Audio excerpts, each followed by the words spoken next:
Okay, so for those who have just joined us for the first time, we've been going through this series on the Westminster Confession of Faith whenever I'm here during this period with the group, and we've reached chapter 19. Chapter 19, the Law of God.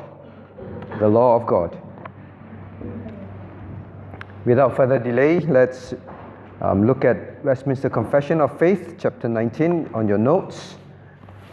Now let's read point number 1. Shall we read point number 1 together?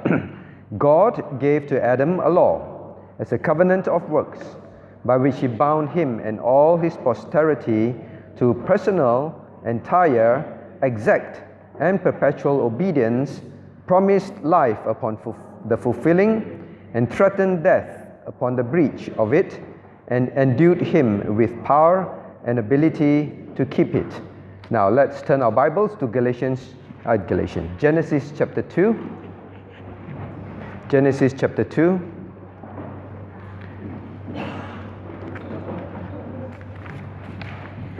Genesis chapter 2.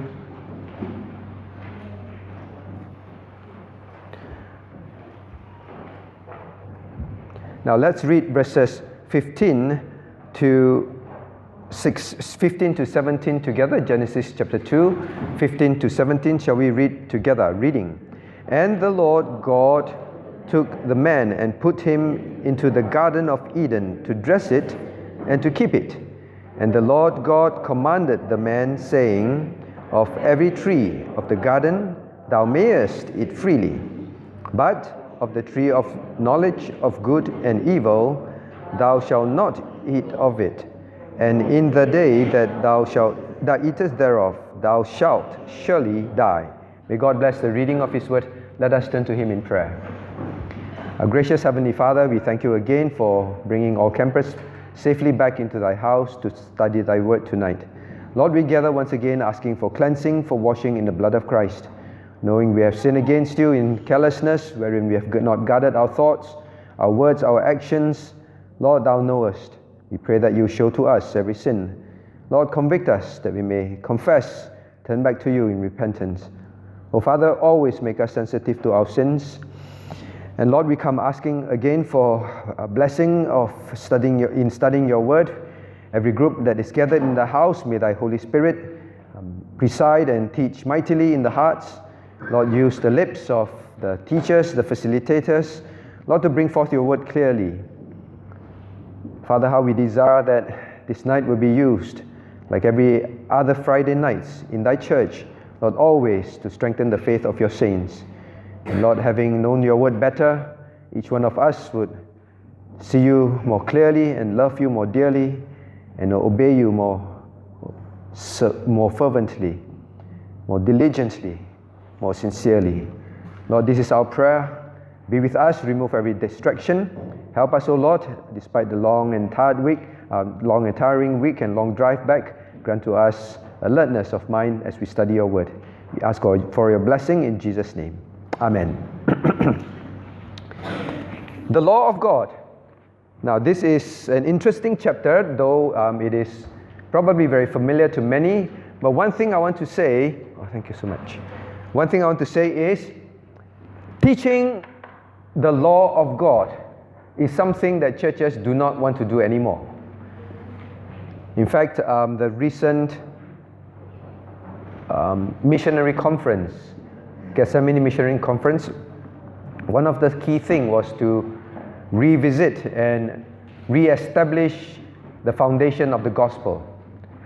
One of the key things, I believe, that plagues Christianity today, that is affecting the true gospel, that is misleading a lot to think that they are saved, but they are not saved, is really the failure to understand this aspect of the gospel of Christ, which is the law of God. So I hope tonight we have we will develop clear understanding.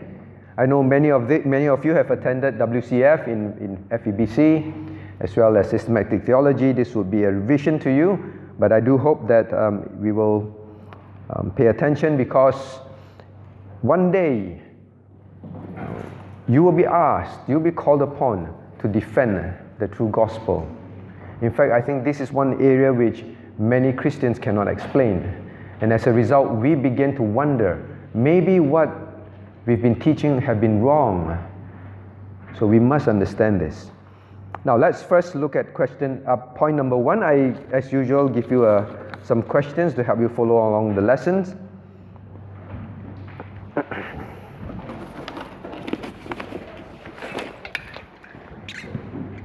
Now, first of all, let's see where the law came from. Point number 1. This first beginning statement, God gave to Adam a law. So first and foremost, we are not studying man's law. Of course, this world has many systems of law, but we are specifically looking at the universal law, the law of God. Several aspects we'll look at afterwards. Now, God gave Adam a law.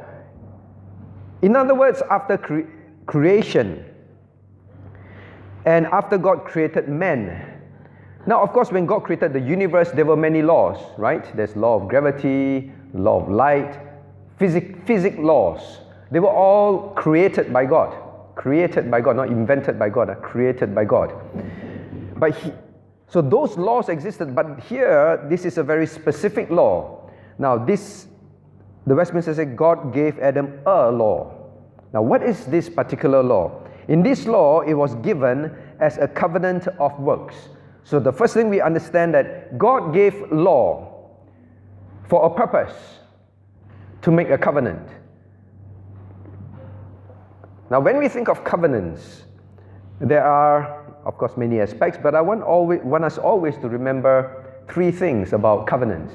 The first thing is, covenants, well, very clearly is between at least 2 parties, correct? That's one.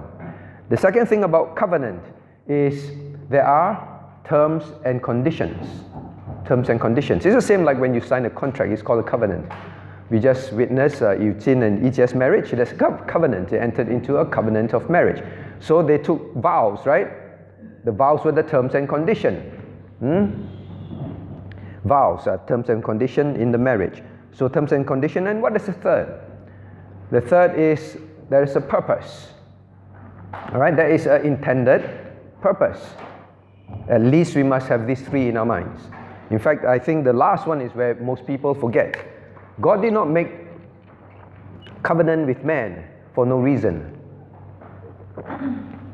For fun. God did not put the terms and conditions for no reason. They all serve a purpose. So this law was a covenant, and the covenant was to establish a purpose, and that is the state of man. Understand? So this was called a covenant of works. Covenant of works by which he bound him. So number 1, there are terms and conditions. He bound him and all his posterity. Now this law that was given is not just for Adam. So what we study tonight, what we study in the Bible, it is not even what God said to Adam in the beginning. It's not just for Adam. So this is for all mankind, posterity, mankind. And it is to personal, entire, exact, and perpetual obedience. So this law, when God gave this law, a law, we see here, law, is meant not just for Adam, but meant for us. Understand that? It's meant for us. So what God said to Adam was also meant, is meant for Adam, and is meant for us. And it's meant for us personally, just as it's personally for him. It is meant to be complete. It is meant to be very exacting on us. Means we are expected to obey personally and precisely. Understand? So when God told Adam, I give you this law, that is what is on God's mind. It was not just for Adam alone. And it's for perpetual obedience. So in other words, this law was not just for that garden point. It is actually for everyone to obey forever. Perpetual. So that is what this law that God gave to Adam was in the Garden of Eden. Now, in this law, he bound him, and then there's terms and conditions. What are the terms and conditions? Point number 1, promise life upon the fulfilling. So there is life, promise of life, if you obey it. And threaten death upon the breach, upon breaking it. Now you know why it's called covenant of works. This covenant was if you obey, if mankind obey, they will have eternal life. Now, this life is not just life, it is talking about you won't die physically, you won't die spiritually. Or conversely, is said to be promise of life. Physical, spiritual, no death at all. If you fulfill it. In other words, this law was given for the purpose that man would live forever. And that man would have God's blessing, life eternal. This was the intention. And that was the test also. Threaten death upon the breach of it. So here we want to make sure that we are extremely clear, pictorially. The Garden of Eden, right? Then Old Testament, New Testament. Garden of Eden, 2 trees, I think. Old Testament, New Testament. God gave this law of the covenant, or rather this covenant of works, in the Garden of Eden. So let's call it covenant of works, all right? Covenant of works. And it's called works because it was based on obedience by Adam, right? Based on obedience by Adam. In order to have eternal life, my promise to you, God says, my promise to you is, if you keep this law from me, you have eternal life. So that is a promise, covenant of works. By works, man will have eternal life. But please remember that in covenants, it is not just a promise of good things. There is also a promise when we fail. Understand that? Don't forget. Same for marriage. When we enter into the covenant of marriage with our spouse, God says you obey, your marriage will be wonderful. But don't think that disobeying God's terms and conditions of what a husband should be, what a wife should be, found in where? Ephesians chapter 5 at least, right? Don't think that when we disobey those, there are no consequences. Because you enter into a covenant. So just like here, God entered into a covenant, you obey, you have eternal life. You disobey, you will be threatened by death, physical and spiritual death. Same for marriage. When we don't love our wives as commanded in the Bible, and when wives do not obey and submit to husband as the Bible commands, we are breaking terms and conditions. The consequences of sins are always there. Why marriages are so bad? Why do we have problems even in Christian marriages? Because we don't understand. Failure to keep the terms and conditions, there are consequences. So over here, actually teens Q&A, a kid asked. Now let's turn our Bibles there. Genesis chapter 2. So I ask you this question.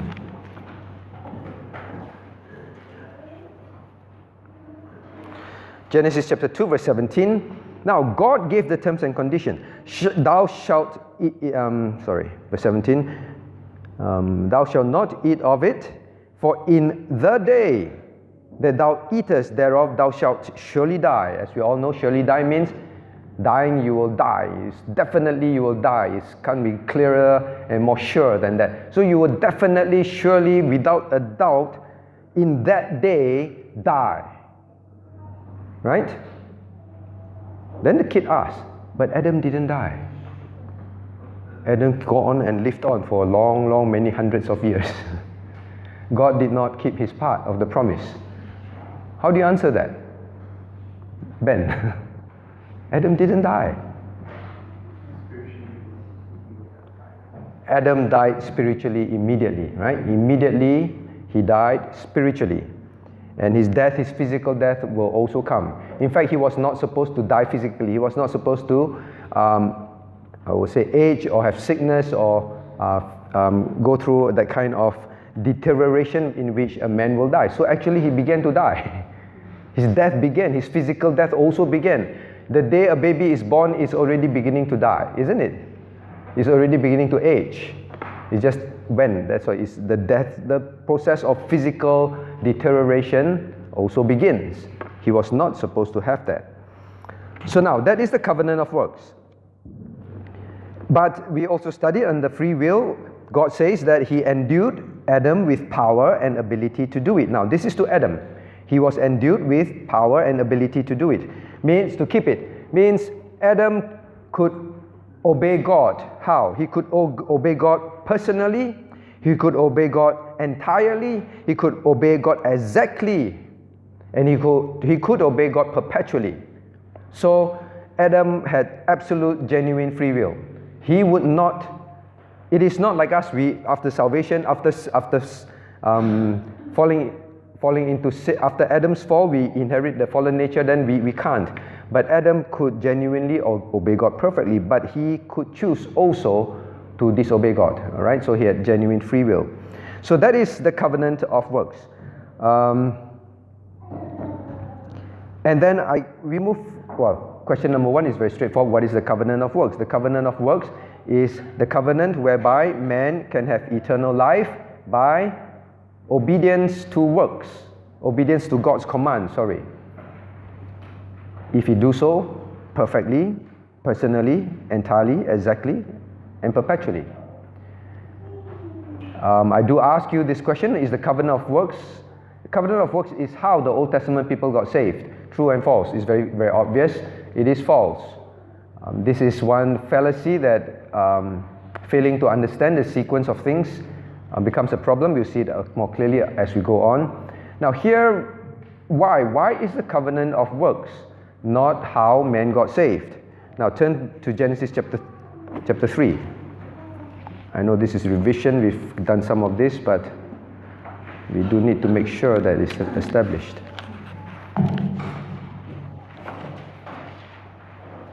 Genesis chapter 3. Now, after Adam and Eve fell, after Adam fell. Now, after Adam fell, God made it very clear in the first gospel, Genesis 3:15. Let's read together. I will put enmity between thee and the woman, and betwixt thy seed and her seed. It shall bruise thy head, and thou shalt bruise his heel. Now this is clearly talking about the promised Messiah, Christ, the Messiah.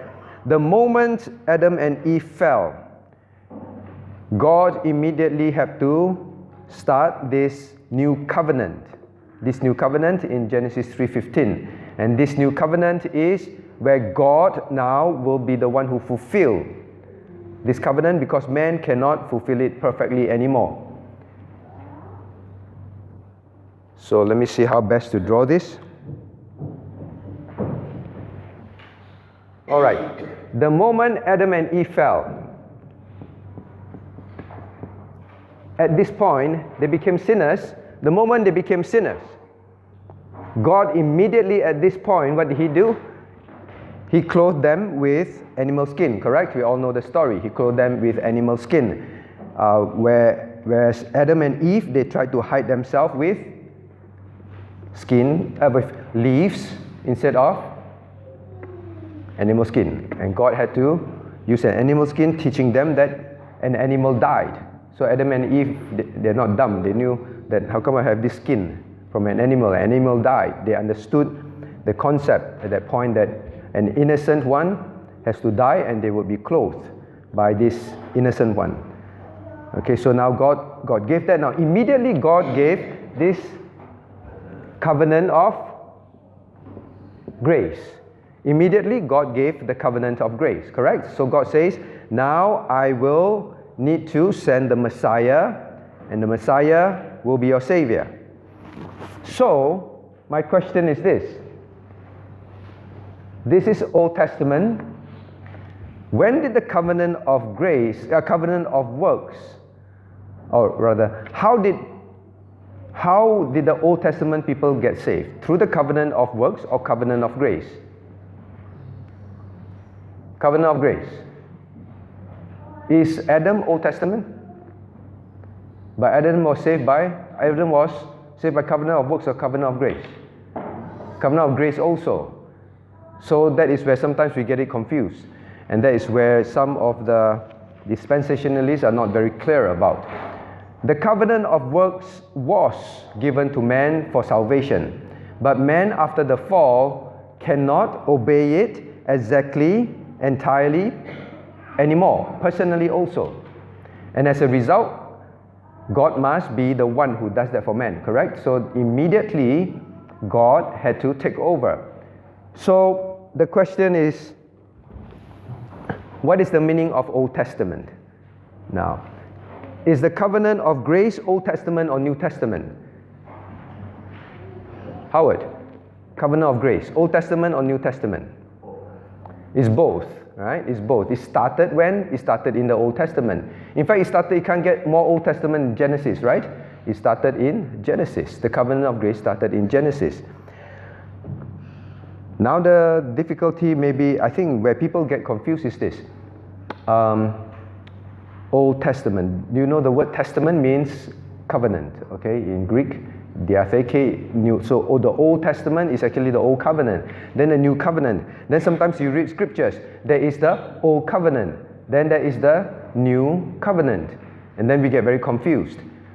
Now, when we read scriptures, when it talks about old and new, what is it talking about? Really cannot find the eraser, is it? Okay.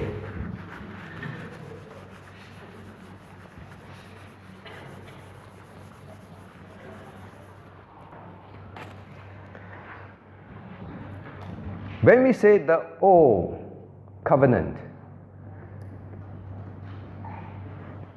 we must not confuse it with the covenant of works.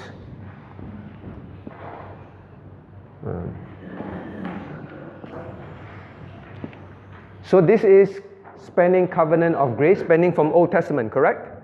Spanning from Old Testament. This is the point where man fell. So this is covenant of works. This is the covenant of works.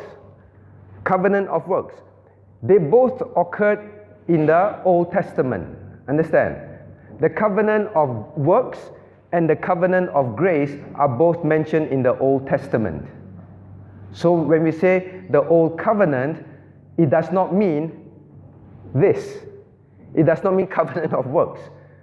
So sometimes people argue and then they read scriptures, they get very confused and say, but this is the Old Covenant. Old Covenant is Adam and Eve, right? No, the Old Covenant. Why is it called the Old Covenant? The Old Testament, the Old Covenant, the New Covenant. Why is one old, why is one new? Anyone? Grace. Why do we call this, if it's covenant of grace, why do we, grace, right person to ask. If it's called covenant of grace, then why do we want to call it Old Covenant?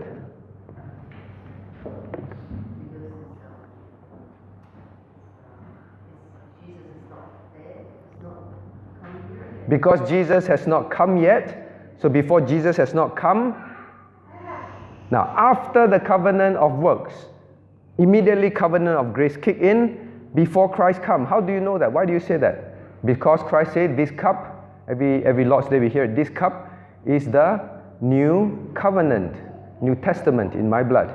So grace is spot on. At that point we have the new, right? The new. But what's the difference between the old and new? Valerie, why want to call it new? Christ come lah. Why want to change it to new?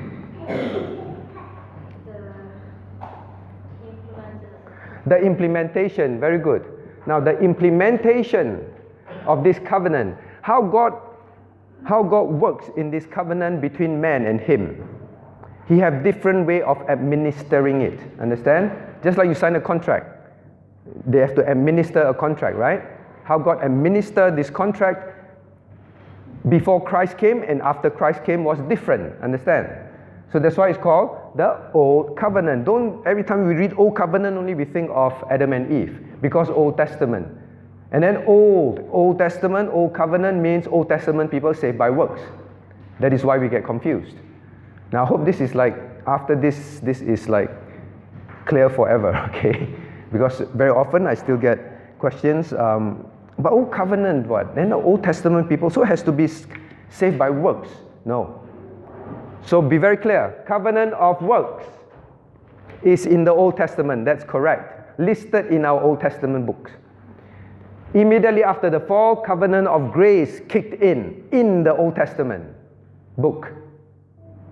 Understand? When Christ came, there is a new implementation. The new covenant, new implementation. We studied all those things. So the new implementation is what?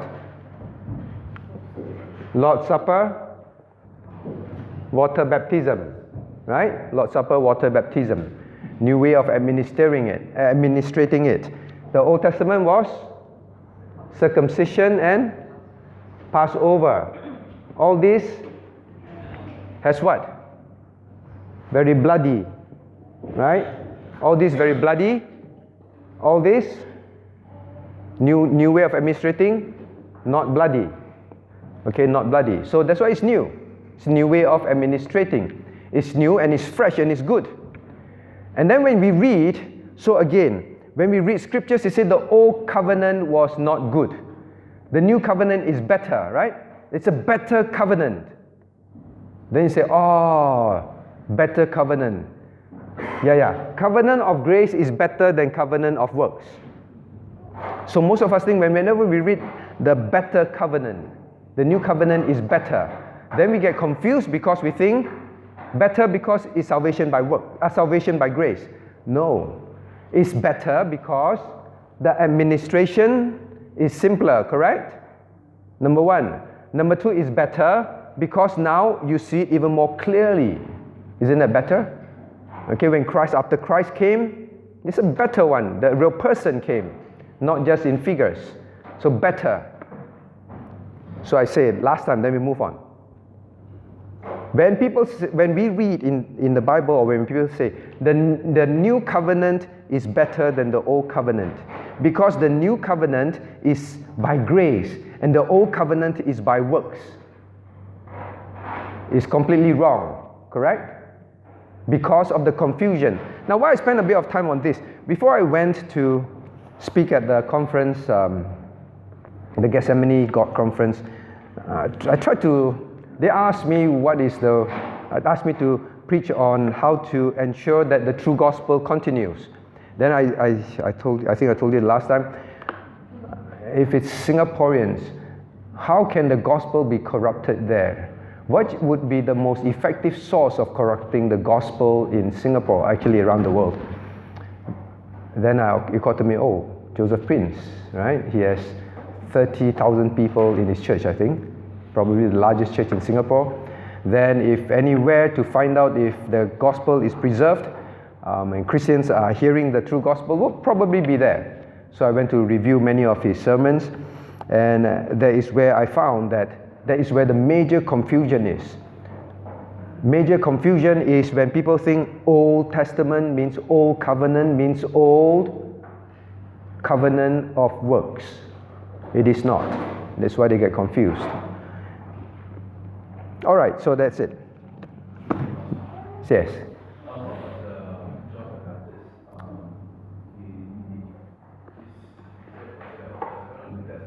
Is John the Baptist Old Testament or New Testament? I'm not sure if you can exactly draw a line when when we exactly say New or Old Testament, but John the Baptizer was born slightly before Christ, but he lived in Christ's time. He lived in Christ's time, so maybe a few. How many months was he ahead? 6. All right, so maybe he lived in Old Testament for 6 months baby. 6 months baby. But what exactly is the question? But the New Testament come into effect when Jesus broke the bread. Is that going to come into effect when he said this is my blood? This cup is the New Testament in my blood. At that point it became New Testament, or at first Christ became New Testament. So is New Testament the beginning when Christ was born, or is New Testament the beginning when Christ instituted the Lord's Supper? I need to find out, but I'm not sure if people really define it very clearly. Anyone heard of a clear definition? the administration became very clear, obviously, when Christ put in the Lord's Supper. And people also asked about the baptism, right? One was baptism. John's baptism was baptism unto repentance, correct? Baptism unto repentance, and Christ's baptism, different. Okay, so whether that's exact, good question. I'll find out. If anyone knows, please volunteer too. Yes, but one thing is clear. We just be very clear in our mind. Old Covenant, Old Testament does not mean covenant by covenant of works. Covenant of works was recorded very shortly. That period of time, man fell and it was over, and it cannot continue because man is unable to keep this covenant. Now, question. So now we come to it. When did the covenant of grace start? Question number 3. Immediately after the fall of man. In the Old Testament. In other words, I'm trying to get you to write down the answer. Covenant of grace started in the Old Testament. Okay? Not New Testament. Now, quickly, number 2. Let's read point number 2 together. Shall we read? This law, after his fall, continued to be a perfect rule of righteousness, and as such was delivered by God upon Mount Sinai in 10 commandments, and written in 2 tables, the first 4 commandments containing the duty towards God, and the other 6 our duty to men. So this law that Adam received. Now this law, despite Adam's fall, means after his fall also, it continued to be a perfect rule of righteousness. What does this mean? We must not think that just because man fell and could not obey the law. So listen carefully. After man fell and could not obey the law, does it mean that the law is not relevant anymore? Who wants to try to answer that? I ask you because there's a lot of debate on these kind of things, and your friends will question you. Many of the the teenagers in church, they have all these kind of questions because when they go to school, they ask them that. Then you, as parent, must be able to answer. So I ask you again, listen carefully. After the fall, just because man could not obey the law anymore, does this make the law irrelevant? Who say yes? No one. It doesn't make the law irrelevant. Who say no? It does not make the law irrelevant. Now we have to ask, depends. So those who put up both, right also. Now it depends. We'll see more clearly afterwards. Just because after man's fall, they could not obey the law perfectly anymore, the law is no longer relevant. It's true. It's no longer relevant for them in order to be saved. Means I cannot obey the law to be saved anymore. I cannot depend on the law. I cannot try and keep the law. The law in that sense is not relevant for me. Means I embrace it, I use it, I depend on it for my salvation. Then in that sense, yes, it's not relevant. Right? That is why when we read scriptures, we constantly see this term, you are no longer under the law. Right? If we say it's not relevant, if we say, no, it is not relevant, no, it is relevant, then why does God say, you are no longer under the law? Then when we say it's not relevant, then why does God continue to ask us to obey the law? So this is a yes and no answer, but you must know what the person is asking and what the person is thinking. And it must be so clear in your mind that you can explain to the person, because he will flip to scriptures and say, you are no longer under the law. No, under the law for what? For salvation. In that sense, it's not relevant. But yet we are under the law. For what? For obeying and pleasing our what? Our Father. Alright, so we'll see that more clearly after this. Now, this law after the fall continued to be the perfect rule of righteousness. It is absolutely relevant in terms of what is the level of righteousness. What is righteousness? So it continued to be perfect rule. This rule means the standard. The law that God gave in the Garden of Eden is the perfect standard. And this standard, despite man's fall, this standard does not change. So it remains as the perfect standard. Now the question is this. What is God's law? Now, Adam was alone, right? Adam was alone in the garden. What is commandment number 7? Rowena. Thou shalt not commit adultery. Who can Adam commit adultery with? Adam haven't seen a woman before. So my question is this. What is the law that he got? Thou shalt not kill. Adam killed who? No human beings to kill. But yet this law is the perfect rule of righteousness. What is it? Rowena wants to try. First and foremost, what is sin? Sin, Adam committed sin. Sin is the definition, transgression of God's law. Transgression of God's law. What is God's law? Whatever God says is the law is law. Whatever God says is the law is law. God is the ultimate authority and the ultimate standard of what is right and wrong. So we cannot question. Like today, right? People question what is wrong with homosexuality. You can't question. God says it's sin, it is sin. That's it. Now, God is the ultimate lawgiver. That's why it begins, this chapter begins, God gave the law. Now, so Adam simply knew one thing. That the very first thing he was told, you cannot eat from this tree. That is the law. What is the law? The law is whatever I tell you, you must do. If you don't obey what I tell you, then you have sinned. If you cross that line, you have sinned.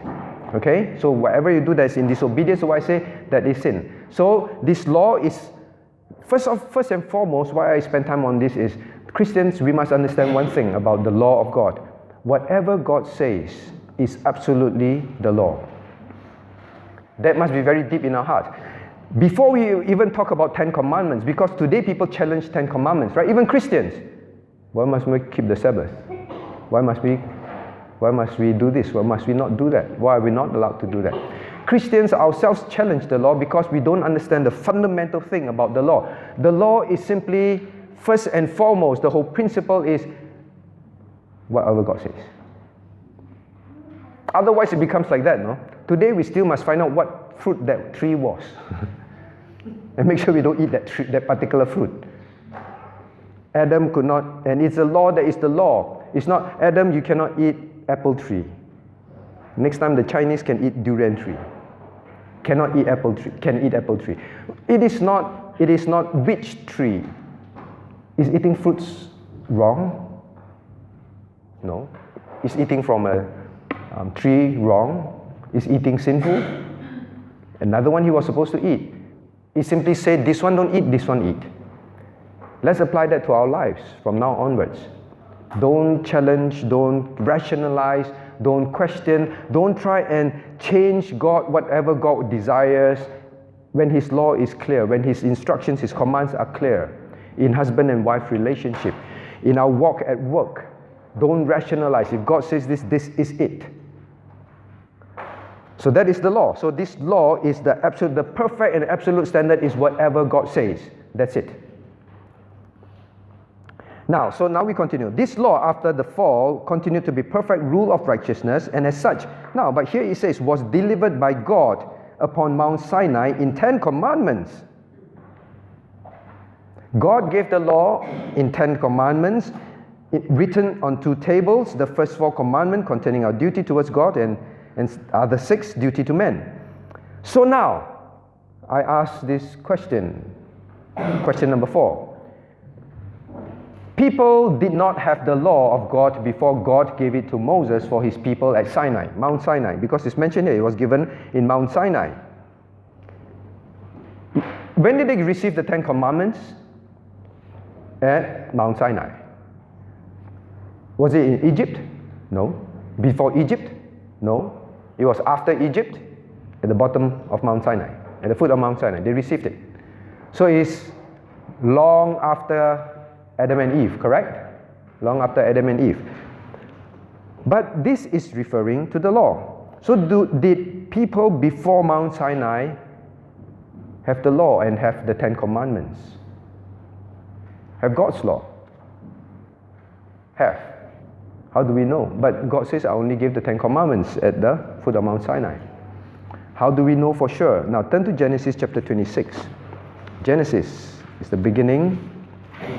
This is before Israel was born. Genesis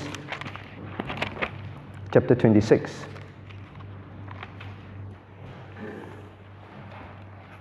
Verse 5.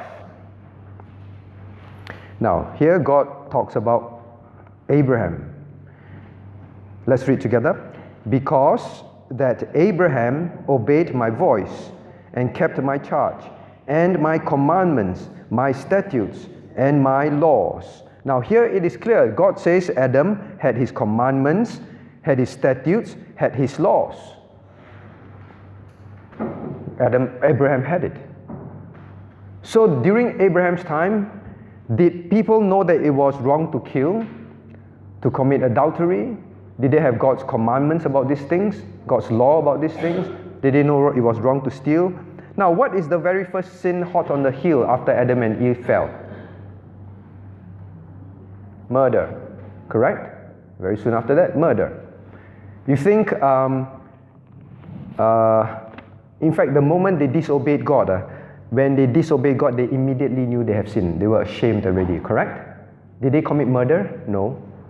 Did they steal? No. Did they commit fornication? No. They were properly married. Did they do any sin that is so like physically obvious? They simply know, I have disobeyed God. I have disobeyed God's voice. That's it. Disobeying God's voice is disobeying all His laws. So did Cain know it was wrong to have killed the brother? Quite clearly. Where is your brother? Don't know. If he didn't think it was wrong, oh, I took the knife and then I chop. Oh, it's wrong, I didn't know. No, he immediately knew it was sin. God gave the law. They knew the law. Now, so what is the point about Mount Sinai? In Mount Sinai, it was codified. Understand? It was codified. As it was put into a system, it was put in a sequence, it was written and given in that form. It doesn't mean that before that men didn't knew the 10 Commandments. They didn't knew what God expected. Just like the New Testament. Now, can you find the New Testament describing the 10 Commandments? Yes. But do you also find many other commandments? By every other commandment, you can tie it under a particular commandment. Understand? So, did they know that it is wrong to tell white lies? It is wrong. They knew. But God says, thou shalt not bear false witness. Codify it, specify it precisely, clearly, no more arguments anymore. But many details about exactly how they were supposed to live, that is just like how what the 10 Commandments expected was there. They understood. They had the law and statutes of God. Okay, like Abraham had it. So they had it. Now it was written on 2 table stones. Now very quickly, these commandments, I think we need to know, right? We're studying the law. We don't know, and I'm afraid that many of us don't know. Shall we try? What's the first commandment?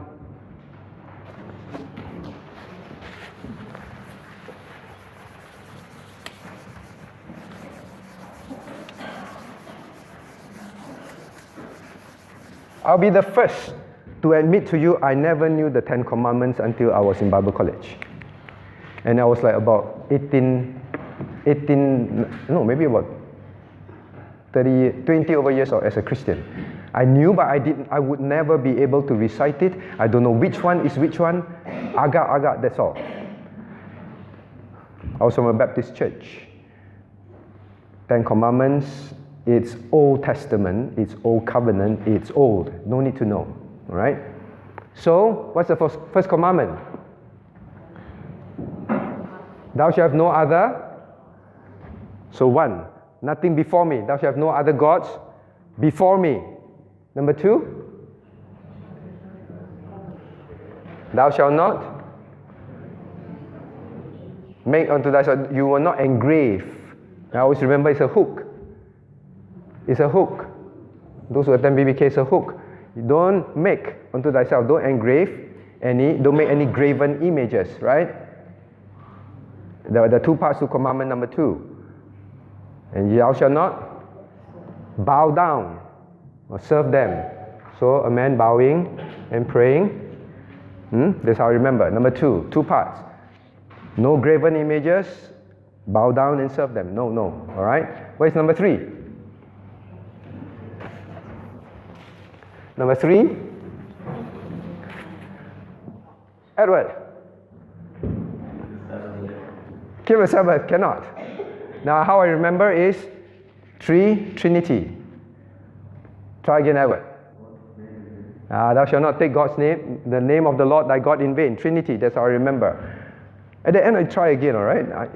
As adults we must. Now we must know them for a reason. After I say the reason. Number 4. Now Edward. Keep the Sabbath day holy. How do you remember that? Phyllis, how do you remember that? I just remember. I always remember, so sad, right? I never knew them. I had to think of ways to remember it. I was not taught when I was young. Each month, typically 4 Sundays. So 4 Sundays. 5. Thou shalt honor thy father and thy mother. Honor father and mother.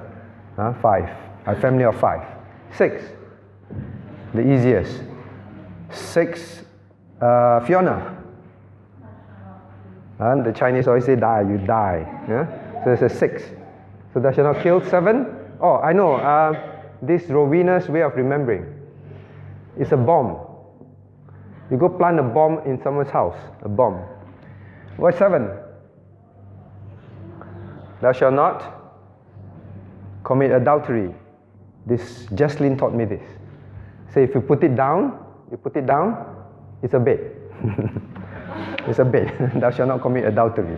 Alright? What about 8? 8 is the easiest. Alex. Shall not steal, right? Steal. So, it's like handcuffs, right? Like handcuffs. Or 8, right? A robber's mask. A robber's mask. Alright, robber's mask. 8. 9? Oops, no more space. What is 9? We studied at camp. Bear false witness, thou shalt not lie, right? It's like a man with a very long tongue. Don't lie. What is 10? Easiest. You have enough already. 10. Don't covet. Don't covet. Now, so these are the 10 commandments. Are these 10 commandments encompasses all the laws of God? Okay, we've studied that more after. Now let's move quickly. By and large, people categorize it, the first 4 towards God. First 4, duty towards God. The next 5, the 5 to 10 towards man. Actually, I classify first 5 towards God. But people have different classification. Then next, point number 3. Okay, wait, let me ask. Right, question number 5. In New Testament, no one can be saved by obeying the law. Is that true or false?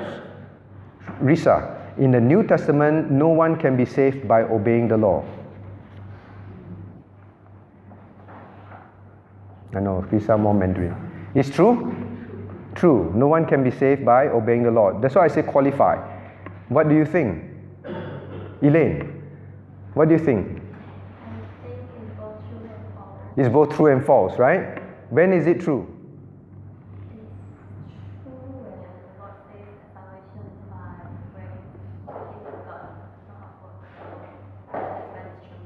No, that's when it's false. I said no one can obey the law. That's when it's false. When is it true? Rowena, or no, Cheryl. When is this statement true? In the New Testament, conversely, a person can be saved by obeying the law. This question is full of problems, basically that. No, after salvation you're saved already. So when is it true that in the New Testament a person can be saved by obeying the law? Elaine wants to try. Book of Leviticus chapter salvation. Say again? Test your salvation. Okay, maybe my question is not clear. Okay, try visitors, Chilton. In the New Testament, but I qualify, I mean, this question is full of problems.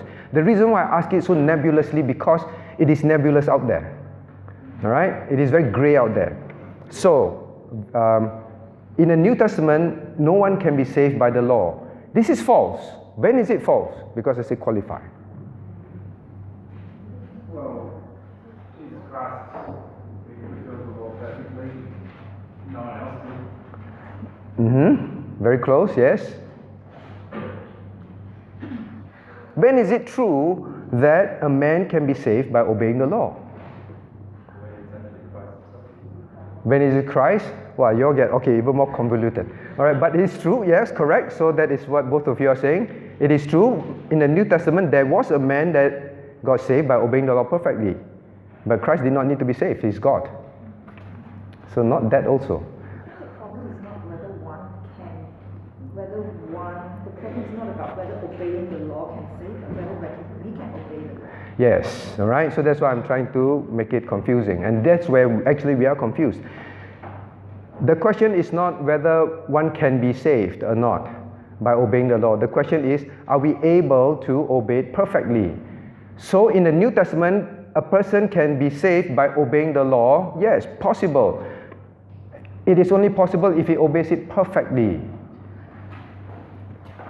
That is where we misunderstand the law. People say the law is useless. No, the law still stands. God still say that if you obey the law, you can be saved. Do you know why this is important? Because one day, unbelievers are going to stand before God. And they're going to say, God, it is not fair that I'm sent to hell. And God says, no, it is very fair. Because I made it very clear to you. If you obey the law, you can be saved.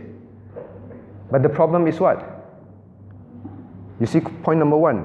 This law is expected to be obeyed personally, entirely, exactly, and perpetually. No human being after the fall can do that. Can a man be saved by obeying the law? Yes, if he obeys it perfectly. Understand that?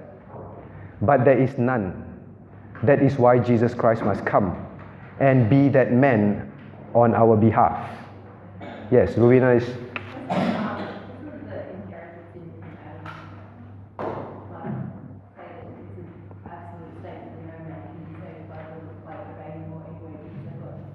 Okay, so the question is, isn't that statement about with the inherited sin of Adam, no man can be saved?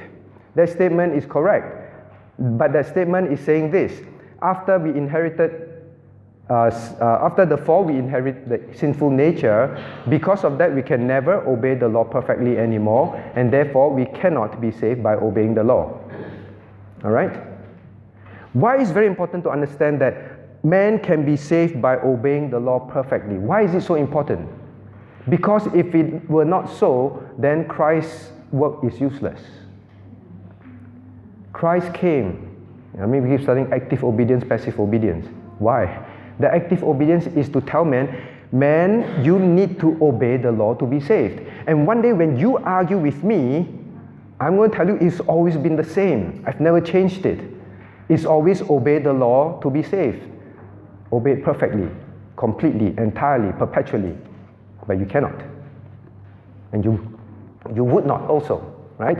Even if a man wanted, he cannot. Martin Luther wanted, he cannot. Then he finally realized, in fact, this whole point is this: God will use this to drive men to be saved. We'll see it afterwards. God will use the point that you must obey the law to be saved, to drive men to be saved. Understand? Because the man is in jail. As long as the man thinks there's a way out of jail, remember the master? He thinks that there's a way out of jail, he won't bother to ask the jailer for the key. Understand that? No, you're all looking at me blankly. All right. Please turn to Galatians. The whole point about the law is this: to drive men.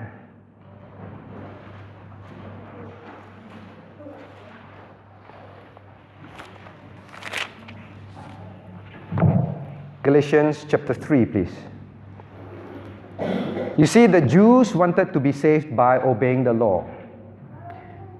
And their own man-made law. And here Paul have to tell them, verse 23, Galatians 3:23. But before faith came, we were kept under the law, shut up unto faith, which should be afterwards revealed. Now, then he says, now here is a word shut up, like is in prison. And then verse 25, then there is a schoolmaster, right? You're also being taught and controlled in school. Then finally, there is the description that through Christ, verse 27, for as many of you have been baptized into Christ, have put on Christ. They say the person that you need is Christ. What is he saying? He said, man, you can be saved by the law. You can. But the problem is, you are unable to obey it anymore. So when the Jews kept wanting to keep the law to be saved, Paul was not making the law look bad. Understand? Paul was not saying that the law is bad. Paul, in fact, says that the law is good. But he says the problem is this: you are unable to. And you're locked inside there. You need the key. The key is not the law. The key is grace. The key is Christ. Then they are desperate. Then they will want the jailer to use the key called grace to open the gate for them. Right? This is what it means. So the man needed to know that you must be saved by the law, but you cannot. You are unable to obey it. That is the whole point that I'm trying to make. So can a man, actually this is fraught with problems, right? Can a man in the New Testament, can a person in the Old Testament be saved by obeying the law? Can also, if he can obey perfectly, but there's no such man. Now next, in the New Testament, no one can be saved, that's it. List the 10 Commandments, we've done that.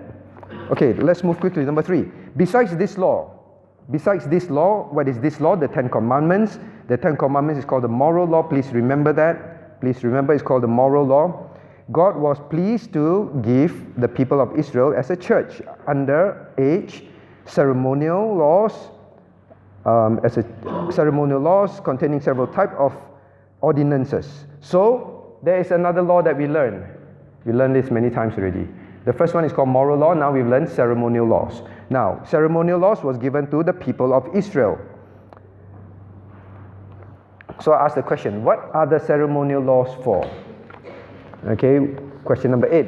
Why did God give the ceremonial laws? Who can tell me? Number 1, actually just write that. Number 1, you read there. Point number 3. Partly, number 1, worship prefiguring Christ, His graces, actions, sufferings, and benefits. So it is firstly for worship, partly of worship.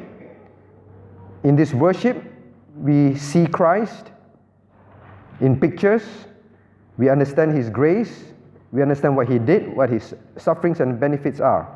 And then what the second? The second thing is partly holding forth diverse instructions. So secondly, it is for giving instructions. Instructions of what? Moral duties.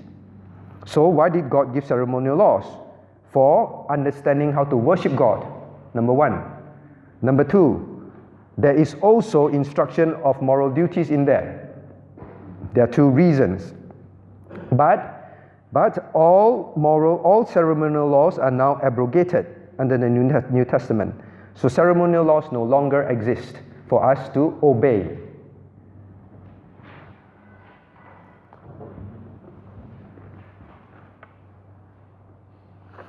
So I asked the question, number 9. So why did God give ceremonial laws? It's there. Number 9. So there is no point studying the book of Leviticus. Anyone studied? Oh yeah, we had an FEBC course, right? Wasted your time. Leviticus, since ceremonial laws are all abrogated. No use already. How? Should we study it? One day I would really like to preach from it. No one come to church. Leviticus, so why? Alex, why do we study the book of Leviticus? All the ceremonial laws are there.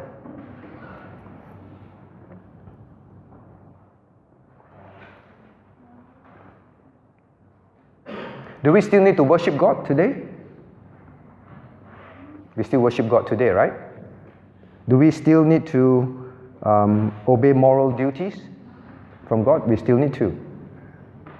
Now, we don't do all those sacrifices, but both the principles that are taught in there about Christ.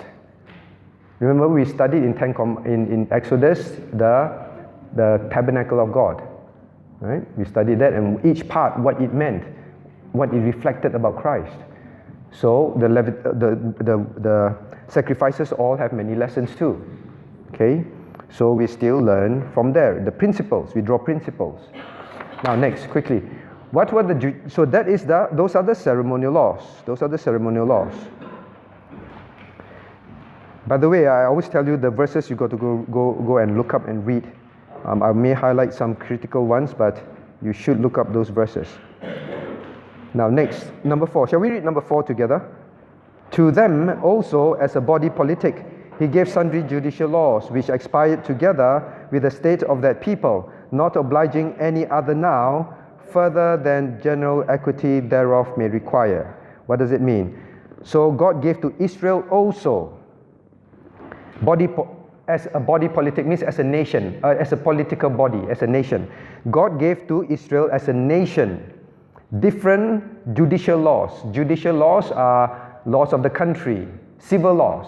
If you want, you can call it civil laws, which expired together with the state of the people.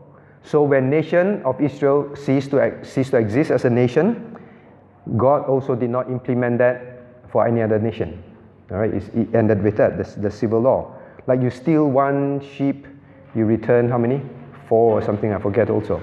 Steal one sheep, return 4. Steal X, then return how many, and all that. We don't have that anymore, right? So why did God do that? Because God was their government. God was their king. Israel had a king. Who is the king? God. And God set the laws. Every king must set laws for the country, right? Like we have Australian government. Australian government have to set laws for us. So God as a king did set laws for them, and these are called civil laws. So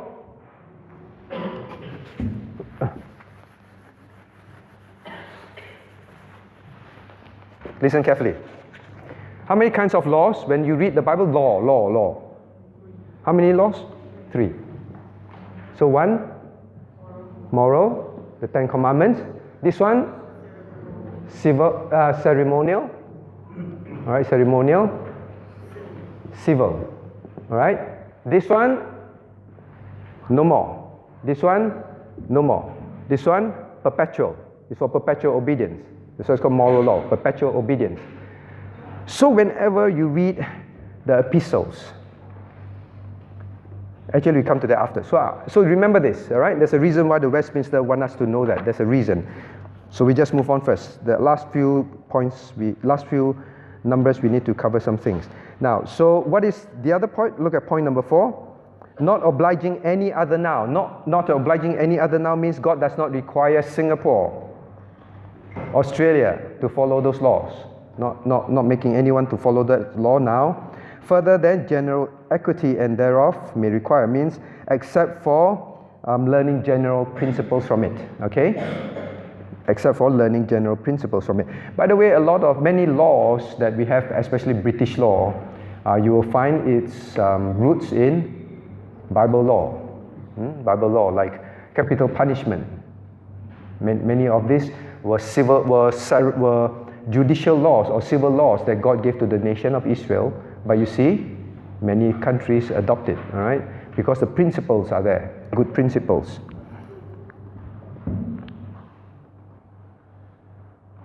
Now, next one. Number 5. Moral, let's read number 5 together. The moral law doth forever bind all, as well as justified persons as others, to the obedience thereof, and that not only in regard of matter contained in it, but also in respect of the authority of God, the Creator who gave it.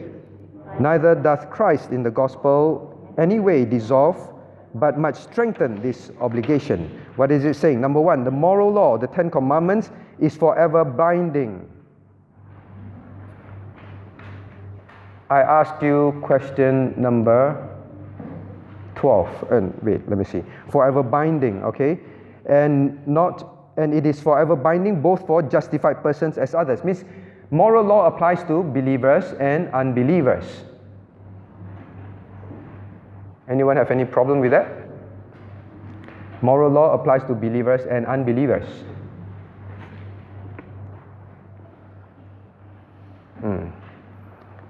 Okay, I don't think I want to go there. But I just asked you a question. You think about it. Because there was a big debate once, right? A big argument about, so can we use, if moral law applies to unbelievers also, and then they don't know the moral law, then how can God judge them? By their conscience, right? God will judge them by their conscience. And what God put in their conscience is the moral law, many of them. They know that killing, stealing, raping is evil. They may not have heard of the 10 Commandments. You go to some countries, what 10 Commandments? They haven't heard of it. But it's in there. So it's applied to both believers and unbelievers. Breaking any of it, you are a sinner. And but okay, now this is one thing that I myself learned that is new. I never realized this until I read this. Now that's why I asked you question number 12. How should we view obeying moral law in relation to God? The Westminster Divines brought up a good point. Now they say that not only for the matter contained in it, not only the details, but also in respect of the authority of God, the Creator who gave it. Do you understand what he's saying?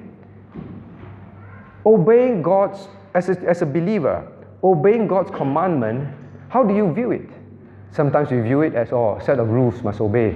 How does Phoebe view laws at home?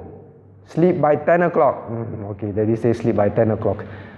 And then you go back to the room and then you secretly turn on the Hello Kitty light and then you play with your toys. Why do I bring this example? No, don't do that, all right? Now, why don't do that? Because obeying the 10 Commandments is respect of the authority of God. That is what it is. That's why in the beginning we say, God simply gave the word, the law. I say, then do it. Have you ever viewed obeying God's law as, God, I respect you. I honor you. To show you my respect, I do what you say. Parents, how do you feel when you tell a child to do something and they walk away? No respect, right? Sometimes you get very fed up, you keep saying that they just keep doing the same thing, then you scold them. Can you at least respect me as your father, as your mother, right? When we are struggling with obeying God, as a husband, you struggle with loving your wife. My wife is very, very disobedient. I heard the last Mandarin Bible study. I was not here. Eugene came back to do it. I asked Eugene, how? Any questions? He said, a lot of questions on headship. He's teaching about God creating man first and man is head. So, a lot of questions. What's the question? He said, what if my husband is unreasonable, unloving, stubborn, obnoxious? Must I still obey him? You know the answer, right? Obey in your own husbands in all things. So he said, I told them you must obey. Then I was like, how to help them to understand and delight when it is very difficult. Isn't it very difficult sometimes? You want to obey your husband and your husband is so unreasonable. You want to love your wife, but your wife is just so insubmissive, causing a lot of problems. So difficult. They say, God, why do you ask me to do this? I don't want to keep this. I don't want to obey you. Then remember this, obeying God is respect. God, you asked me to do this. I really don't like it. I really don't feel like it. I'm struggling with it. But you know what, God, I know that you are the Creator. You are the Holy God. You are absolutely worthy of my respect. I respect you. I just simply do it because you asked me to. That's it. Obey God with that concept. Obey the 10 Commandments. Obey any commandment. Telling God, God, I respect you. I'll do it, whatever you say. I think they nailed this on the head. So next time I will tell them, respect God, and you find it easy to love your wife or obey your husband or parents. Now, neither does Christ in the gospel in any way dissolve it, but strengthen it.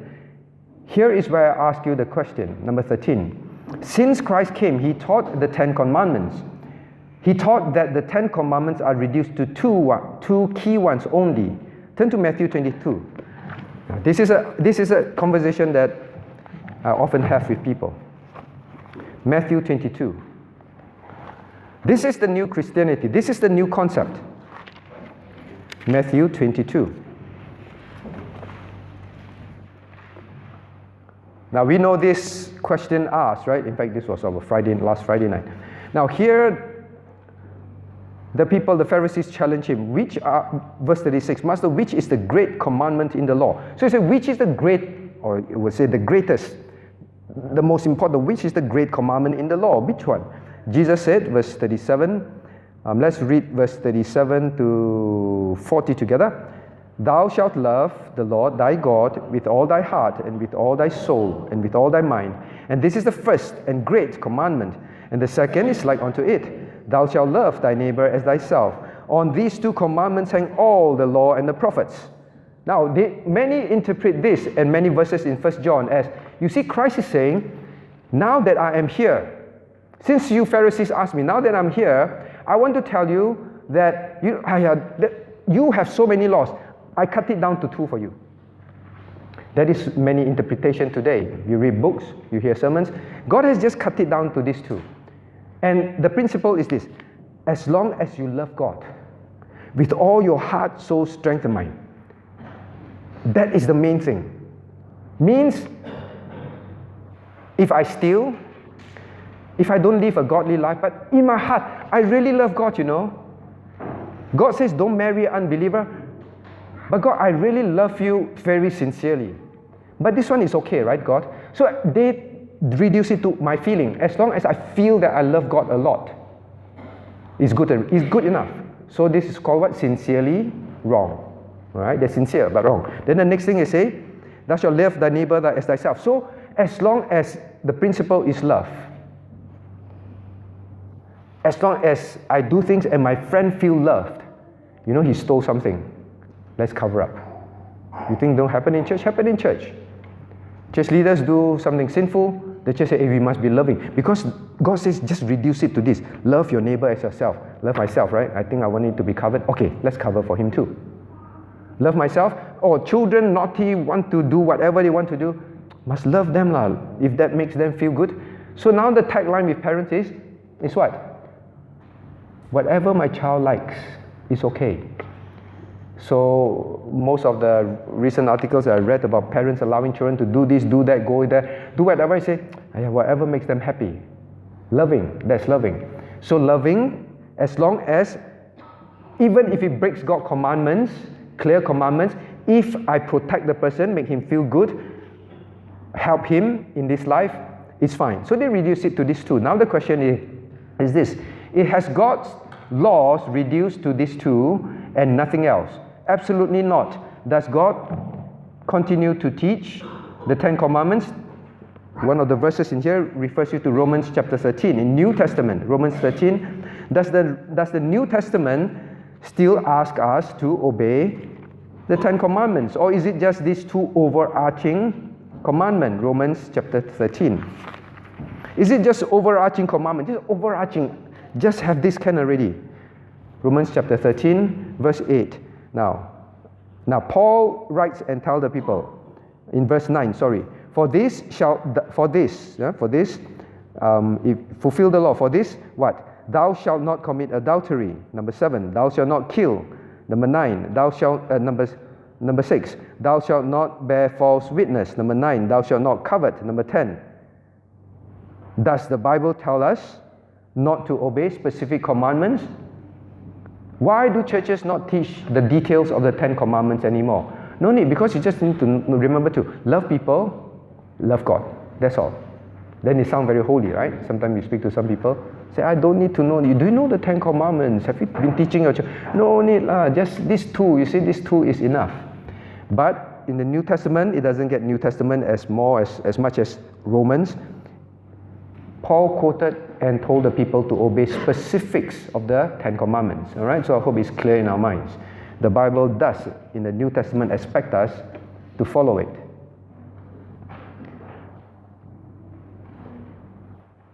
Oh yeah.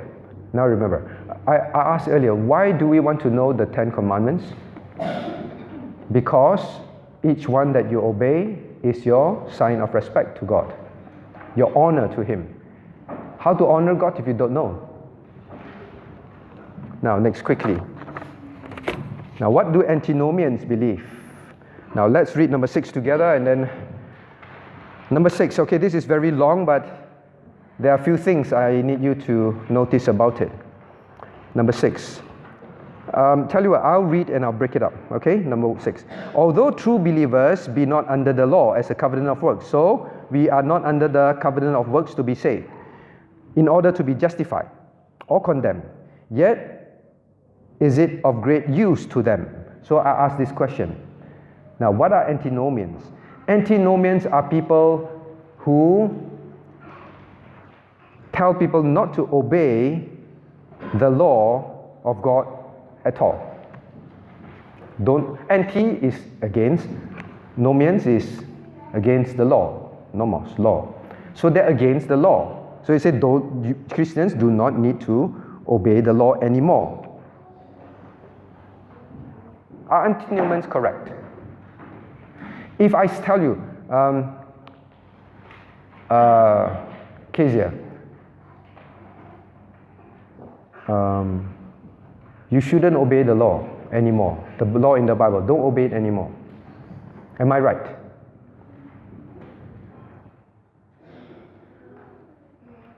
Wrong. Douglas said I'm right. He's nodding his vigorously. Douglas, you should not obey the law anymore.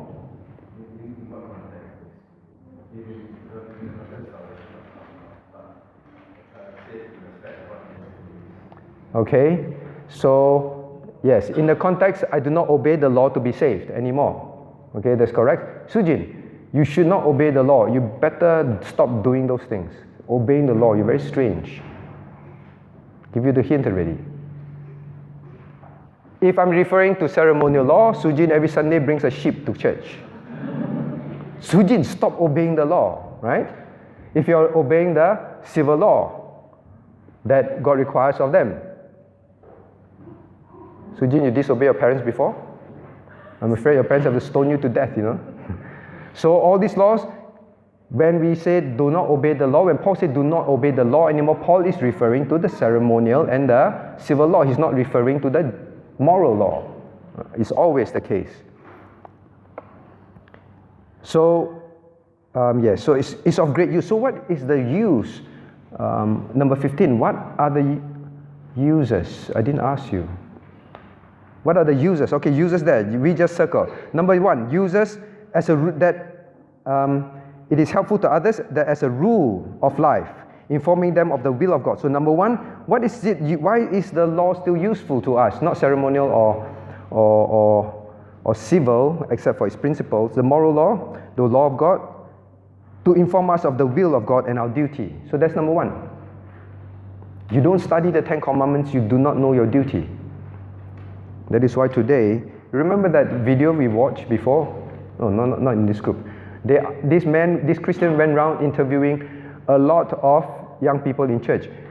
Do you know anything? Do you remember the 10 Commandments? Most of them do not know. So majority of churchgoers do not know what's in the 10 Commandments, how to direct our life.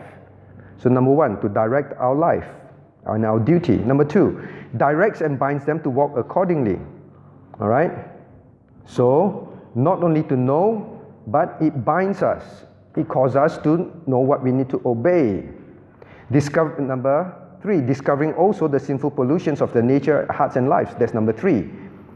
It causes, so all those Bible verses are there, please refer. It causes us to know the sinful pollution of our nature and our lives.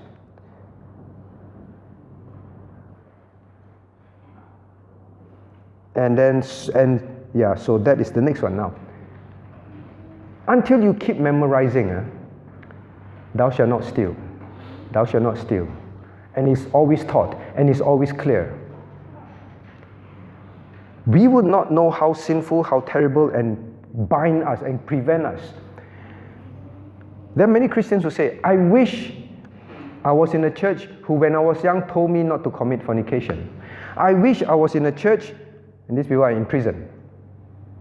I wish I attended a church which constantly emphasized and once in a while and often enough reminded me that it is a sin, a terrible thing to steal. Learning, memorizing, thinking of the 10 Commandments in a church, in your home. When your child wants to copy in school, or even when you grow up and at work, this is a chance to embezzle. No one will know. You know, all these thoughts will come. Just about to marry an unbeliever or want to commit fornication. All the 10 Commandments repeatedly taught to you, to your child, to yourself, remembering it. God says it has a binding effect. Don't you agree? Things that you never heard in church, you roughly know, but because the church never keep teaching or you never keep studying it, you commit the sin. Then when you reach terrible consequences, say, I wish someone told me. Right? So the 10 Commandments does that for us. And it tells us the sinful pollution of our nature. So now, examining themselves, they may come to further conviction and humiliation and hatred for that sin. The more we study the commandments of God, the more we will hate sin. You will not see it as a light thing. Now, I know some of you may not say it, but I know some of you may think that, why does pastor always talk about marrying unbelievers? Why does pastor always talk about unequal yoke? Always like to talk about that. Because I believe that that is a sin, that something that is not emphasized in many churches today. That is why you have people, Christians marrying unbelievers. Why do I care? Because it will destroy the sheep's life. Because it will destroy the church. Churches are in trouble. Churches are weak because of all these things. I told you before, this young man came to our church from Singapore. And he was in one relationship after another. So one night after Friday fellowship, he said, I listened to the series on BGR. Then he said, you know this part I don't quite agree. I said, which part? They said, no part about holding hands, kissing. I said, you mean you and you're holding hands, kissing and hugging? And he said, yeah. And he said, yeah, like very curious, like what's wrong with it? Then I said, no, this is wrong. Then he said, no, it is not. My church doesn't teach all these things. It's your church that teach all these things. Hasn't come back already. Hasn't been back. If you don't teach too many, I don't even know whether he's a true believer, we will grow up thinking that these sins are fine. These sins are okay. So the constant study of the law enables us to be sensitive. And the more you hear the different aspects, the more you know, this is bad, this is sinful. So next, together with a clearer sight of the need to have Christ and the perfection of His obedience, the more you know the law, the more you realize how important Christ is to you and what He has done for you. It is likewise of use to the regenerate, right, to the believer, to restrain their corruptions, in that it forbids sin and threatenings to serve to show that their sin deserve what affliction in this life they may expect for them. So another one, believers, please remember, the studying of the law reminds us of threatenings that we disobey, we will have chastisements. When we disobey, we will have chastisements. So the more we study sin and the law, the more we are afraid to sin because we realize its consequences. That is why we study the law. Now, when I was viewing some of these videos, these modern day preachers, the point is this. They quote these two verses. Turn to Galatians 3:10. Got to do this fast. Galatians chapter 3, verse 10.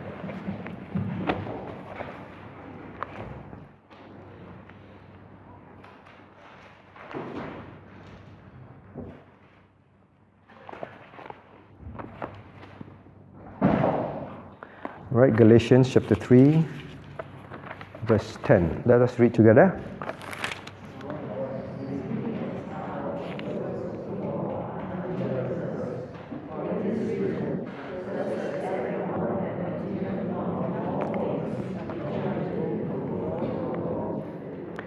Now, here, they like to quote this verse and say that, you say, for as many as under the works of the law are under the curse. You say, you know, when you preach 10 commandments, you're cursing people.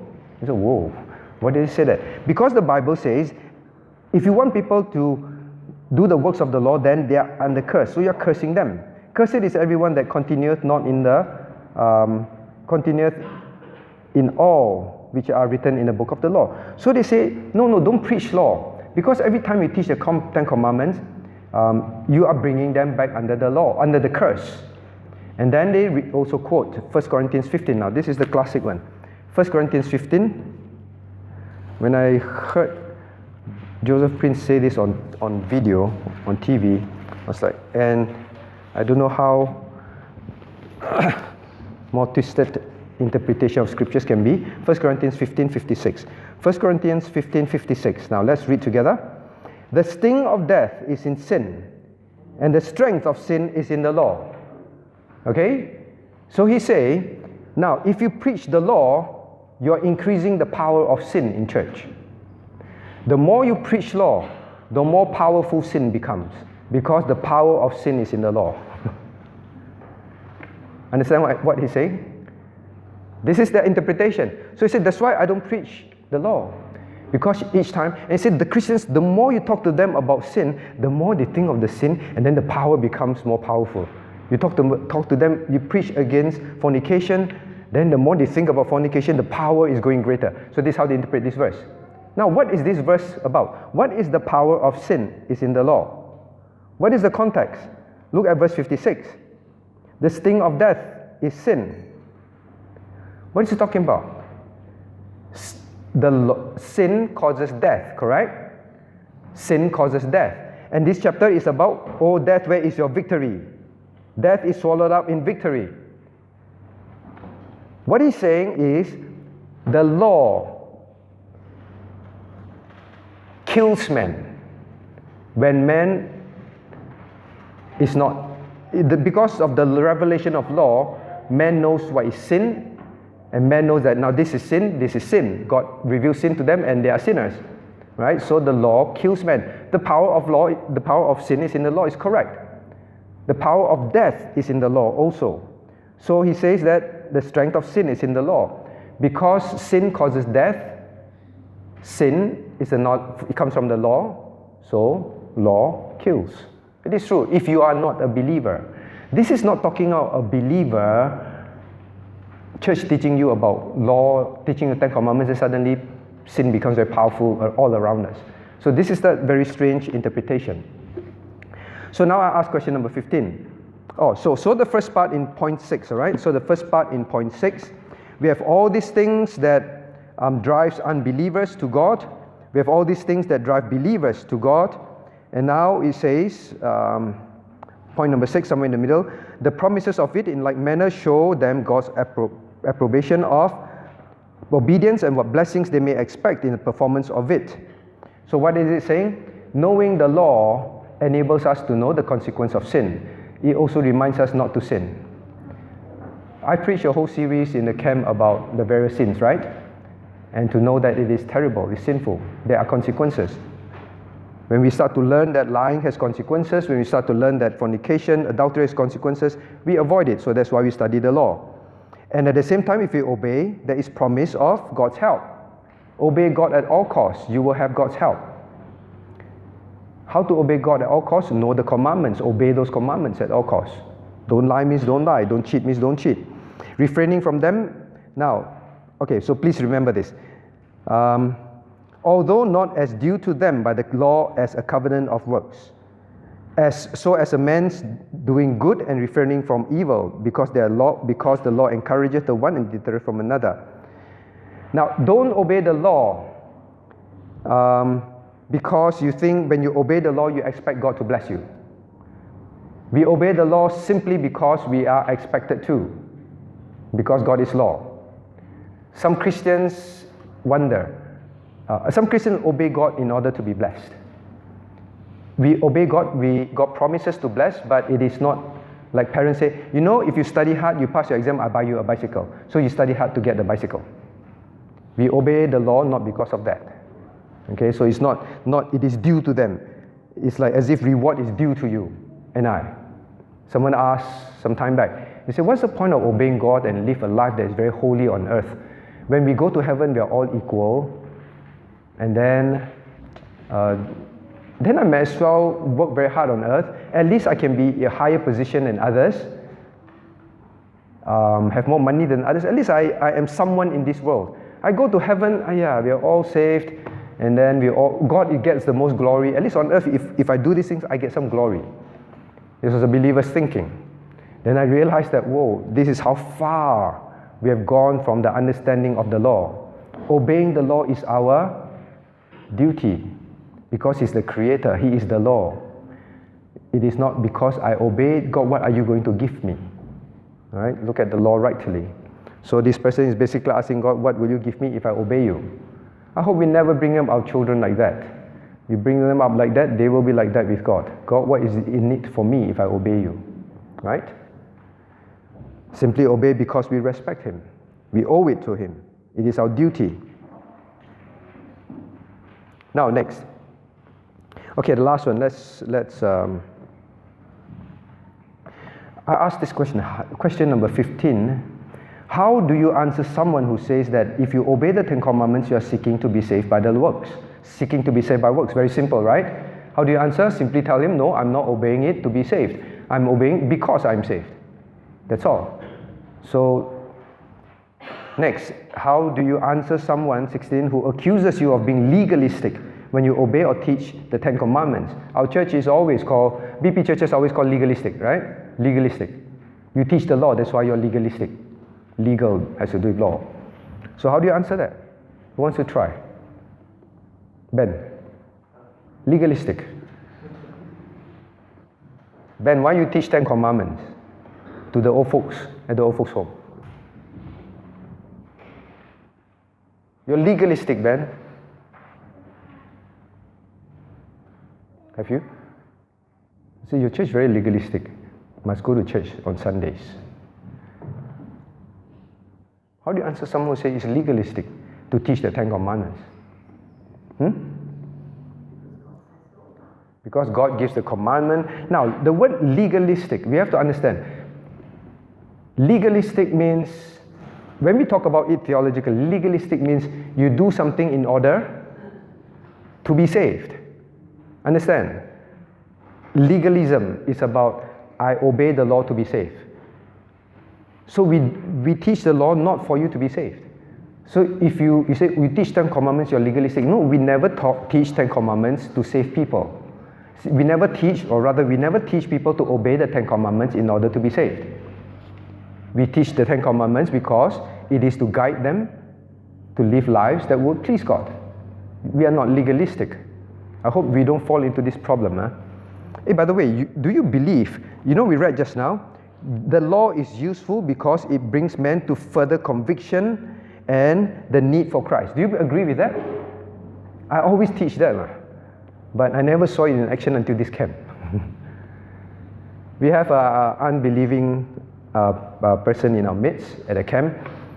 So I was thinking, well, I teach all this, he's not even a believer. What would it mean to him? In fact, he will think that, Christianity, you're crazy. This is an impossible life. So on the second last day, I was sharing the gospel with him, and he said this. I said, do you believe you're a sinner? And he said, before this, I don't believe. I didn't believe I was a sinner. So I said, but why do you believe you're a sinner now? Because every sermon, the things that is, don't lie, don't lust, say everything that I've committed. And if that is the law of God, and that God is real, then I'm a sinner. I've sinned. So this is a reality when we say, do we teach the 10 Commandments? This is the one. People say, should Christians use the 10 Commandments, apply the 10 Commandments to unbelievers when we preach the gospel?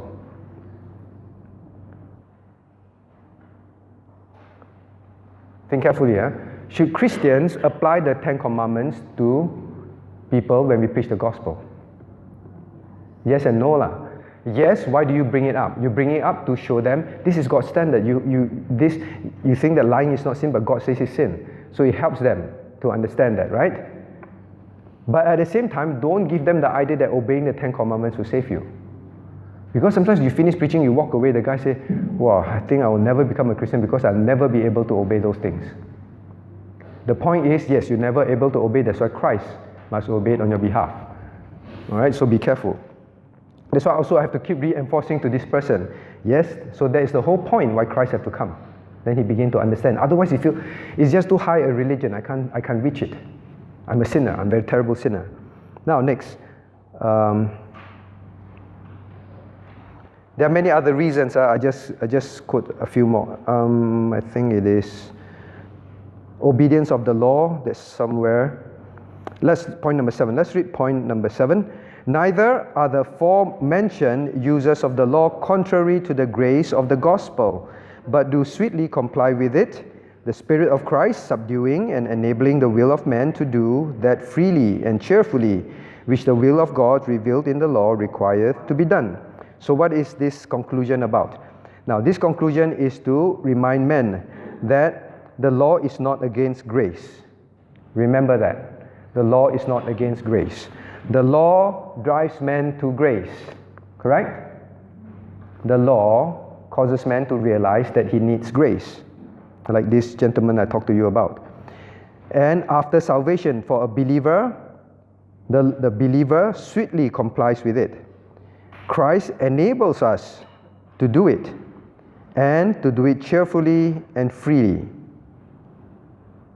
The law required. What the law requires to do, the believer will do it joyfully, will do it happily. So I ask you one last question. Alright, 17 first. Why must believers study and know the 10 Commandments well, if obeying them doesn't save us? Yong, why do we study the 10 Commandments if obeying them doesn't save us from hell? I'll answer quickly. Now, there is always this question Christians ask, why do I obey 10 Commandments if 10 Commandments doesn't save me from hell? Why do I do this if it doesn't save me from hell? Everything is if it doesn't save me from hell. The Christian life is not about being saved from hell. Alright? So just because, it has nothing to do with me saving me from hell, so not important. No, it is all about God. Obeying the 10 Commandments is pleasing God, respecting Him. So it's not about us. So there's one answer. Why must we study? Because we are saved from hell already. Therefore, we do it because God, our Father, is pleased by that. Now, next. Well, of course, there's other situation. You don't obey 10 Commandments, there are consequences, right? Covenant of works. Covenant of works means God promised blessings. I really have to cover this. I know it's late.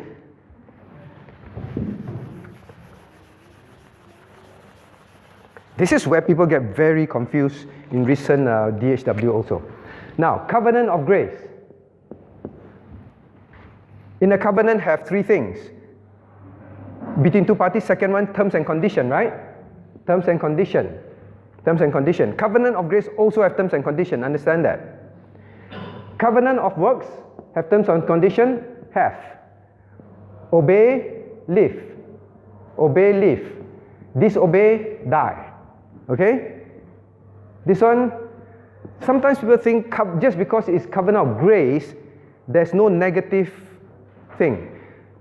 So, faith, salvation. And then that's it. Faith, salvation. Faith, salvation. Please know, terms and condition. Disobedience, also chastisement. Not death. But you read in scriptures over and over again, there's chastisement. Why we want to know the 10 Commandments? Because disobedience, chastisement. Don't think 10 Commandments not relevant, faith, salvation, therefore disobedience, nothing. Disobedience has consequences. God says, if not, I am not your father. Remember that. So there is chastisement also. Now that is where they get very confused. It's like, but it's grace. What? Grace, where God? Anything. Grace, yes. Grace. There is chastisement. God loves you. That's why He chastised you and I. Now next, so don't get confused about this. I hope this is clear. Yes, you will not lose your salvation, you will not die spiritually, but there is chastisement. Number 7. Point 7. So do it cheerfully. Question number 18, then we close. How did you view the 10 Commandments before? And how do you view it now after salvation? How? Turn to Psalm 119. Psalm 119. Psalm 119 verse 7.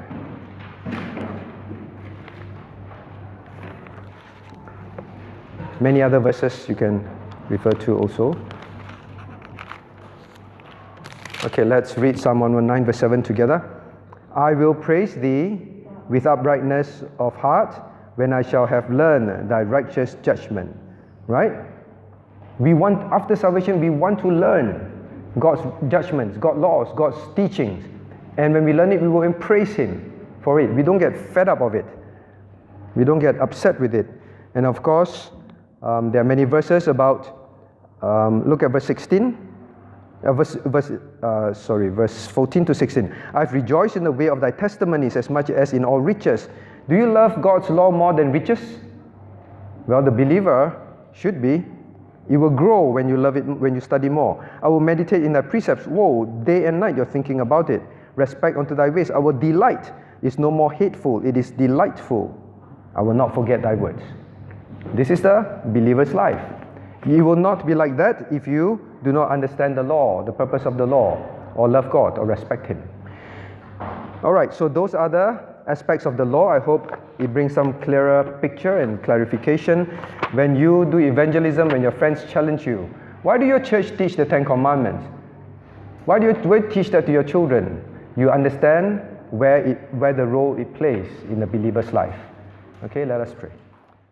We will cover 13 key well-known denominations. 我们要讲到3个比较驰名的宗派，13个。Their timeline and how they split. 他们的时间线，还有他们怎么样分出来。How the groups form. 他们是怎么样组成的。Okay, so